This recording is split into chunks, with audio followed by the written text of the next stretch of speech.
Imagine for a second that you're standing in a 17th century European courtroom. The air is heavy, the tension is just, it's palpable, right? And you are on trial for your life. Yeah, a terrifying scenario. Oh, absolutely. And your crime. You looked through a tube with some glass lenses in it, you did some math, and you suggested that the Earth actually moves. Right, and if you refuse to take it back, like if you refuse to say the Earth is this completely stationary rock sitting perfectly still at the center of the universe, you are going to be executed. Exactly. So I want you to hold on to that image and now go backward in time, maybe, I don't know, 1,000 years. Transport yourself to a deeply isolated desert society where almost no one can even read or write. Right, a totally unlettered environment. Yeah. Now, if you were to hand someone in that specific society a text detailing the exact chemical expansion of the Big Bang, or, the structural necessity of tectonic plates, or the prerequisites for astrobiology, what would they even do with it? I mean, it's a staggering thought experiment because they wouldn't have the vocabulary, the scientific framework, or really the societal context to even begin to process it as physical science. No, they couldn't. Right, so they would inevitably drape it in mythology just to make it digestible. Exactly. And well, welcome to this deep dive into the source material. Because today, we are opening a text that does exactly what I just described. We really are. Yeah, we're looking at a specific digital audio lecture, Lecture 413 of the Tolu Islam series, to be exact, which dissects a profoundly misunderstood historical document. We're talking about Surah Al-Anbiya, specifically verses 21.25 through 33. And this is such a crucial section. It really is. Now, if you are familiar with how ancient texts and specifically religious commentaries from centuries past are usually handled, there is this expectation of a kind of beautiful, poetic vagueness. Right, like it's supposed to be metaphorical. Yeah. Traditional commentators, they love to paint this vivid, almost fantasy novel picture of a solid, physical blue ceiling stretched perfectly over a flat, stationary Earth.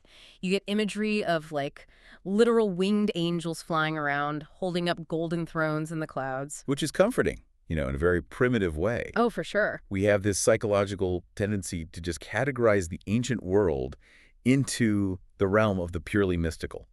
It keeps ancient texts safely separated from our modern empirical understanding of reality. Right, you put it in a box. Exactly. We like to think, oh, they had their magic and we have our physics. But looking at the actual linguistic breakdown in today's research, that traditional magical paradigm is, well, it's nothing more than a primitive placeholder. A placeholder. I like that. Yeah, it is a historical crutch. And worse, it completely robs the original text of its sheer scientific and logical brilliance. If we want to understand what is actually happening in these words, we have to violently discard that old medieval lens. We really do. And the mission for you, listening to this right now, is to prepare for a major paradigm shift. Because we aren't talking about religious emotionalism today. We're just not. No, I don't. The text we are examining explicitly demands that its readers look at the material, observable reality of the physical universe to verify how truth actually works. It completely bypasses this idea of, just feeling it in your heart. Right, it demands evidence. Exactly. Instead, it connects the unified message of human history directly to the physical laws of the Big Bang, orbital mechanics, and planetary protection systems. We are stepping into an advanced empirical intersection of history, astrophysics, and biochemistry. It's going to be an intense ride. It is. But before we get into the actual vocabulary of the text, let's unpack this baseline. We need to understand the sheer weight of what these verses are claiming by looking at the intellectual darkness of the era they actually came from. The darkness before the dawn is, well, it's the perfect way to frame it. Because to really grasp the anomaly of this text, you have to look at the global intellectual landscape of the 6th century, which is exactly when these verses originated. Right. So set the scene for us. So in Arabia, where this text emerged, the environment was not just unlettered, it was deeply isolated from any systemic scientific inquiry whatsoever. Okay.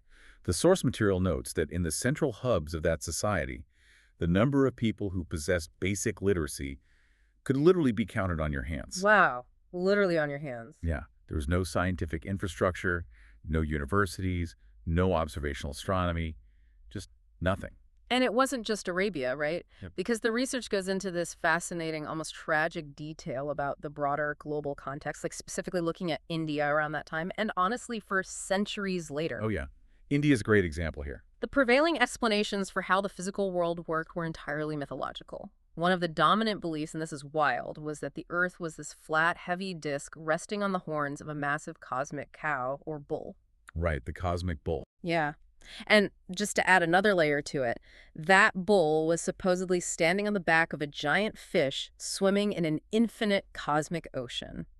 And we shouldn't just laugh that off as a quaint story, because it was their actual functional science. Wait, really? Like, they use that for practical explanations? Yes, it was the mechanical framework they used to explain real phenomena. For instance, why do earthquakes happen?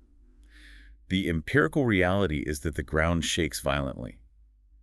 So how does the cosmic bull paradigm explain that? Oh, I see where you're going with this. Yeah, well, the theory was that the bull eventually gets tired of supporting the entire weight of the flat Earth on one horn.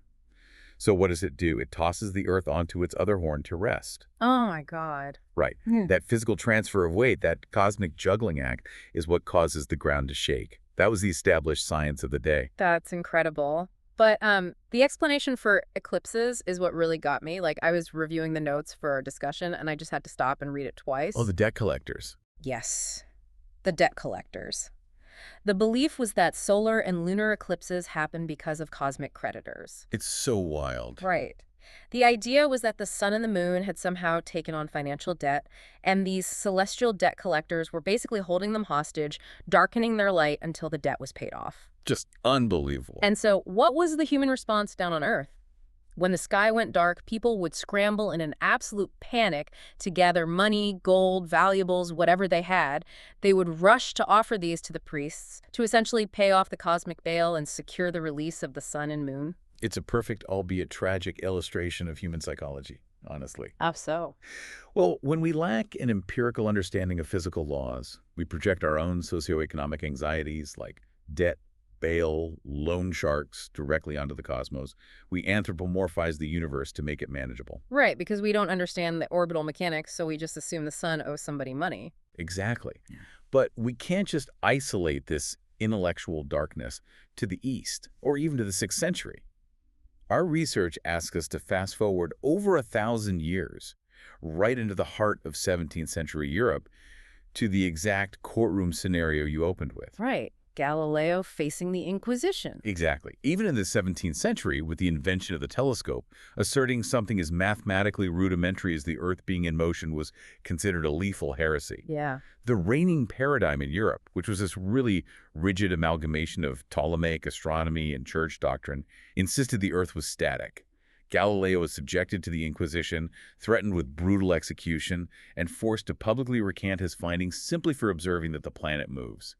Observation itself was a crime. Okay, so let's pause and look at this massive historical puzzle we've got here. We have 6th century Arabia with essentially zero scientific literacy. We have ancient India paying off celestial loan sharks to get the sun back. And we have 17th century Europe threatening to execute its greatest minds for saying the planet isn't stationary. Pretty grim picture. Very grim.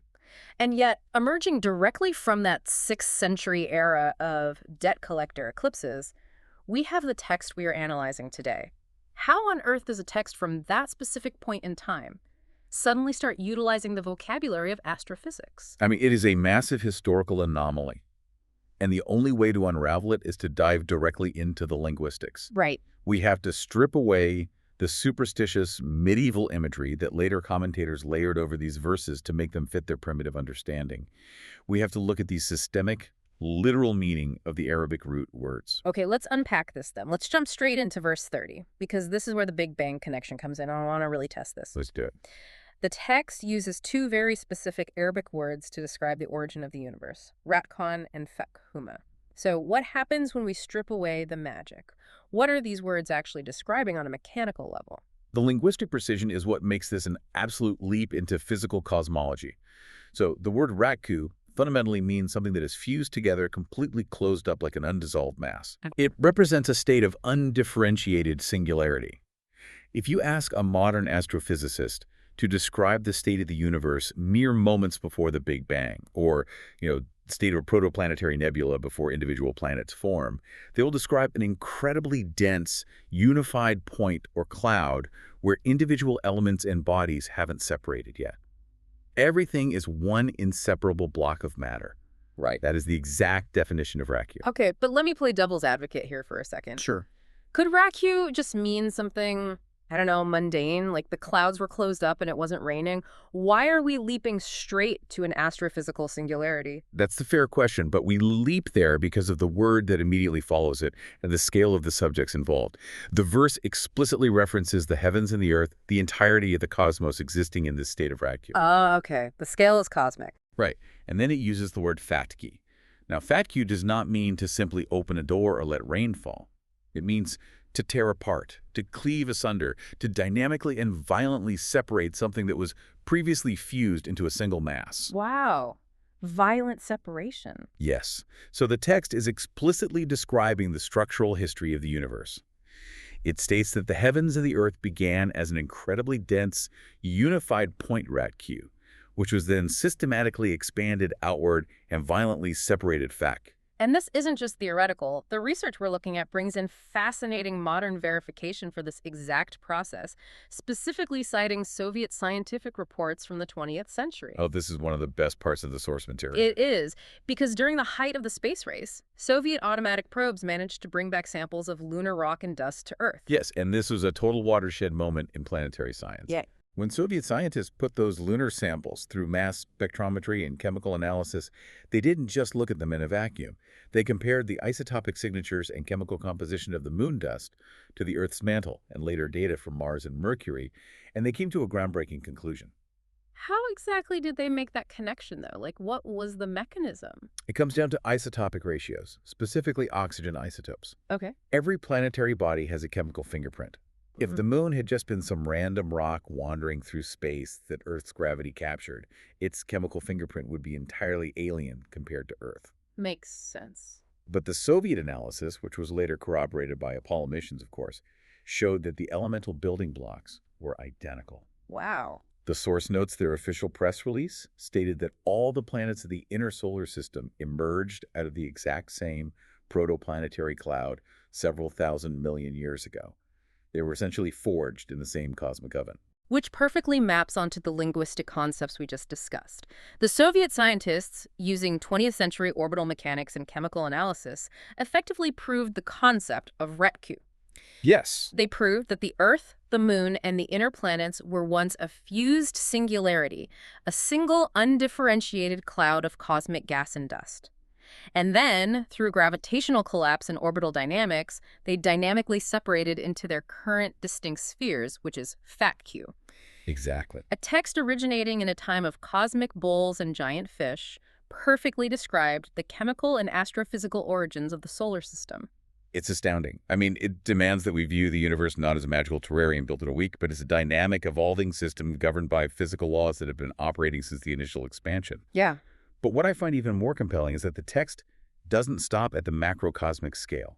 In the exact same verse, without skipping a beat, it immediately zooms in to the microbiochemical scale. Yes, the second half of verse 30. It states, "We made from water every living thing." The Arabic word used is meli. Now, traditionally, when people read this, they think, okay, animals need to drink water to survive. Plants die if it doesn't rain. It's a nice poetic reminder that God provides rain. Sure, the standard interpretation. Right. But let me push back on this, too, because it's a text from a desert society. Obviously, water is their most precious resource. Isn't it entirely possible that a thirsty poet just really valued water and we are retroactively applying biochemistry to it?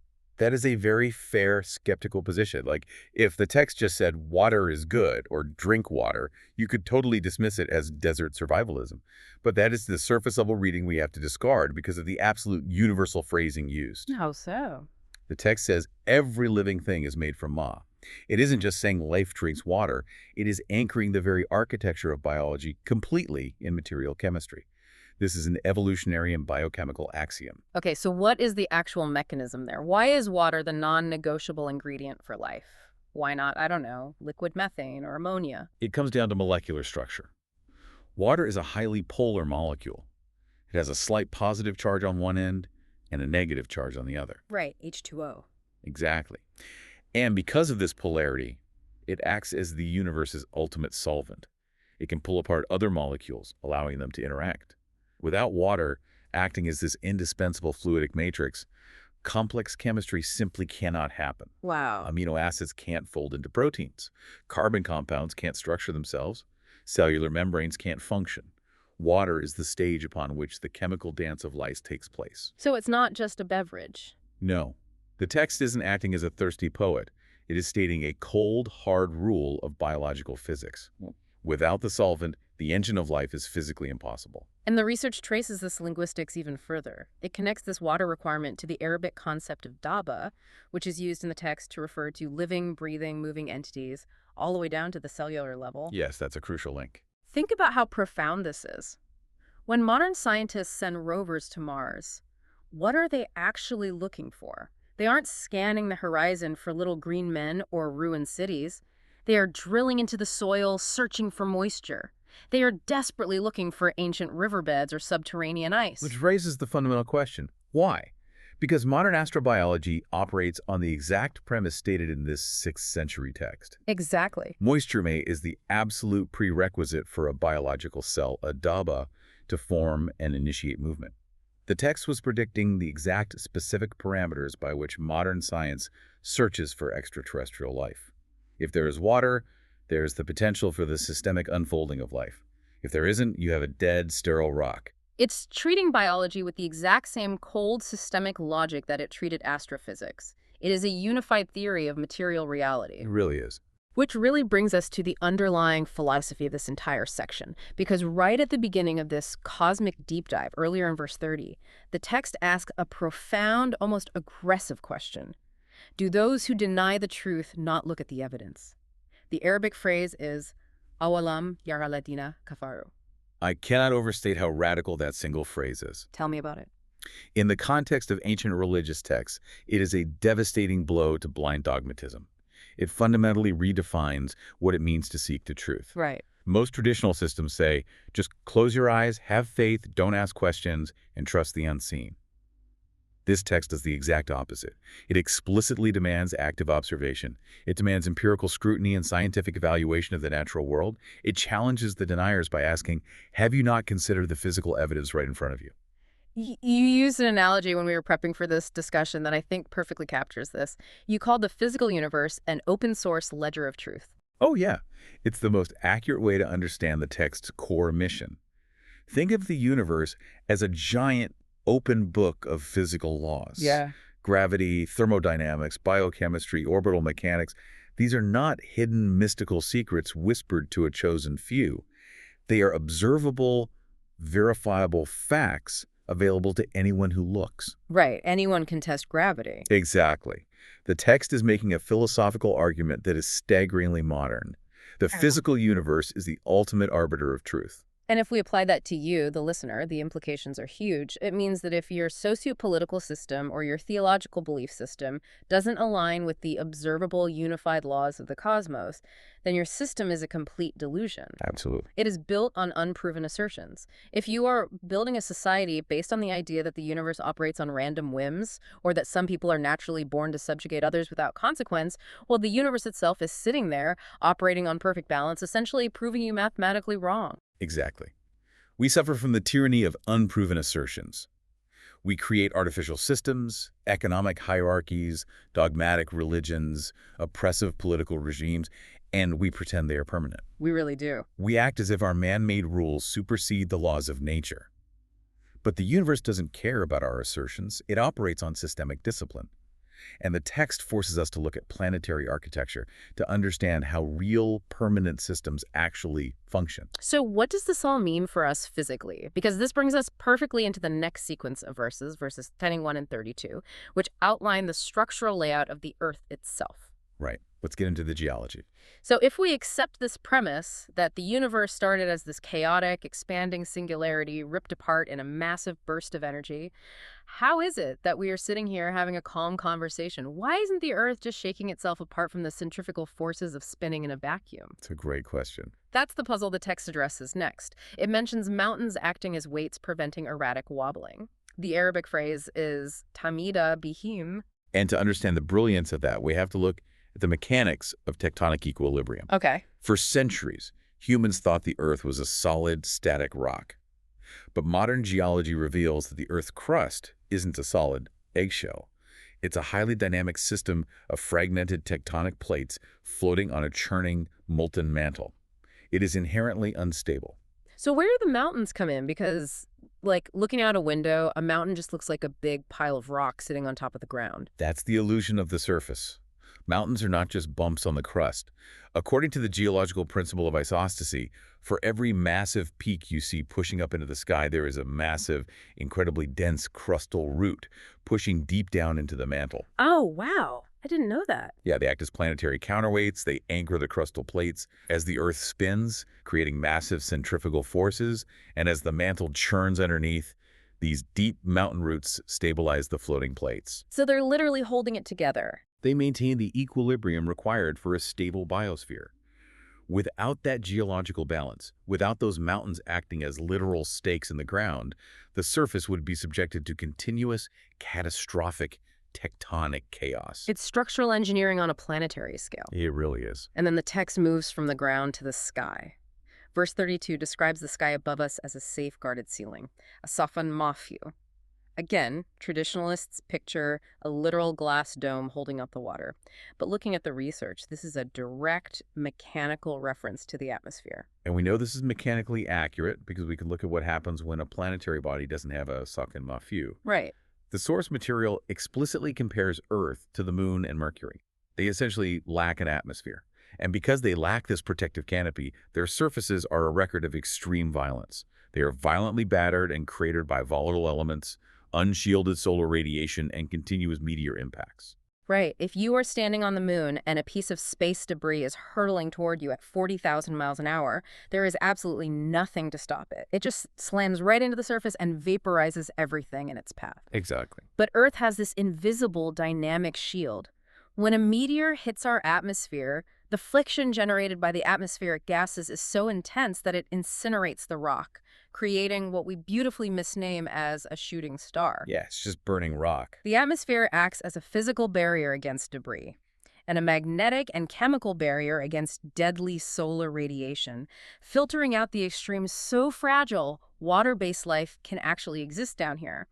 The atmosphere is literally, mechanically, a safeguarded ceiling. Now, here is where we have to connect the dots. The text isn't just giving us a science lesson for the sake of trivia. Right, there's a larger point. If we connect the physical to the social, the text is drawing a profound analogy. Just as the physical universe requires stabilizing infrastructure, like tectonic mountains, and protective boundaries like the atmosphere, to prevent total chaos, human societies require an equivalent structure to survive. This is what blew my mind in the research. The text is teaching us social physics. Yes. It's arguing that the physical laws of the planet are a literal blueprint for the social laws of human civilization. If the Earth loses its atmosphere, it gets destroyed by space debris. Therefore, if a society loses its protective boundary of justice, it gets destroyed by internal corruption and external chaos. Precisely. The permanent values of justice are the social atmosphere. They are what protect the vulnerable from the impact of tyranny. And the text takes us a massive step further in verse 21.29. Okay, what does it say there? It introduces this concept of a systemic immune response. It states that if any individual, any institution, or even a supposed divine entity breaks that universal balance and declares themselves an independent lawgiver, meaning they try to operate outside the unified laws of justice and consequence, the universe doesn't just politely disagree, the system reacts. It liquidates them. Yes. The source material refers to this as the law of requital. Think about the companies you see in the news today, the ones built entirely on exploiting their workers, destroying the environment, or fudging the accounting. Or think about corrupt political regimes that rule by fear. They might look like impenetrable empires right now. They might think they have beaten the system. But what this text is arguing is that they are mathematically doomed. Because there is no free pass in physics, and there is no free pass in social physics. If you step off the roof of a 10-story building, gravity will pull you down to the pavement regardless of your wealth, your political status, or how fervently you believe you can fly. Right, gravity doesn't care. The physical law of consequence is absolute. The law of requital is the social equivalent of gravity. If a civilization builds itself on tyranny, exploitation, and the defiance of universal balance, the systemic immune response of human history will eventually kick in and destroy it. It might take decades, it might take centuries, but the ledger always balances. Always. Yeah. You cannot cheat the social physics of the universe any more than you can cheat thermodynamics. The system is designed to correct imbalances. I want to focus on that concept of balance because it leads us into verse 73, which is the culmination of this entire sequence. Ah, yes. This is where the text brings the sun, the moon, and celestial orbits into the picture to demonstrate this balance on a cosmic scale. The phrase used is fafataqnahuma, describing absolute systemic discipline. The linguistic choice here is vital to understanding the mechanics. The Arabic root used for the movement of these celestial bodies is often translated as swimming. Right, like they're swimming through space. But as the research points out, in classical Arabic, this doesn't mean floating aimlessly like a dead log drifting in a pond. The root implies moving with deliberate energy, exertion, and maintaining a strict, calculated path against resistance. So it's not a passive orbit, it's an active, energetic adherence to a specific trajectory. Exactly. The cosmic bodies are locked in a flawless, highly energetic system of mutual respect for each other's boundaries. The Earth, despite hurtling through space at astonishing speeds, doesn't suddenly decide to invade the orbit of Mars. Right. The Moon doesn't randomly crash into the Earth. They operate with immense, mind-boggling energy, but strictly within their defined gravitational parameters. It is a terrifyingly disciplined system. It is the ultimate expression of the law of requital functioning perfectly. Here's where it gets really interesting, because that terrifying discipline is exactly what provides us with stability. No, we rely on it. Think about the perfect rhythm it creates for us down here. We have the day, fueled by the sun, for work, exertion, and building society. And we have the night, governed by the rotation away from the sun, for the resting of tired human nerves. It's a biological necessity. Exactly. That entire biological rhythm, the circadian cycles that keep our minds sane and in our bodies functioning, is entirely dependent on this unyielding, infinitely stable cosmic discipline. The universe is vast, and it is operating on a unified, inescapable law. Everything moves exactly as it must, respecting the boundaries of everything else. Which brings us to the grand, unified picture the text is painting for the reader. It is showing us an eternal, stable cosmos where everything, from the smallest microscopic cell needing moisture to form a protein to the largest galaxy swimming in its calculated orbit, is bound by mathematical precision and mutual balance. It's beautiful. It is a breathtaking vision of reality that completely shatters the 6th century paradigm it emerged from. It really is. We've journeyed from the Big Bang's expanding singularity, the ripping apart of the ratq, to the absolute necessity of water acting as the universal solvent for astrobiology. We've explored the structural engineering of mountains and the atmospheric shields protecting our planet, all tying back into this profound idea that human justice must mimic cosmic balance. It's an incredibly dense, empowering, and terrifyingly logical way to view the universe. It is the ultimate framework for reality.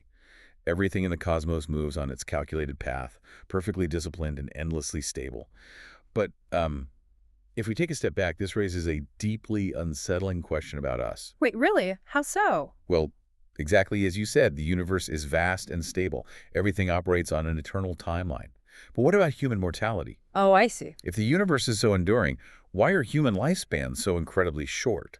And more importantly, why do human empires, despite their immense fragility and inevitable collapse under the law of requital, always act like they can live forever? That's a very good point. In Lecture 513, which covers Surah 21, verse 34, we are going to pivot sharply from the vastness of space to the fragility of the human ego.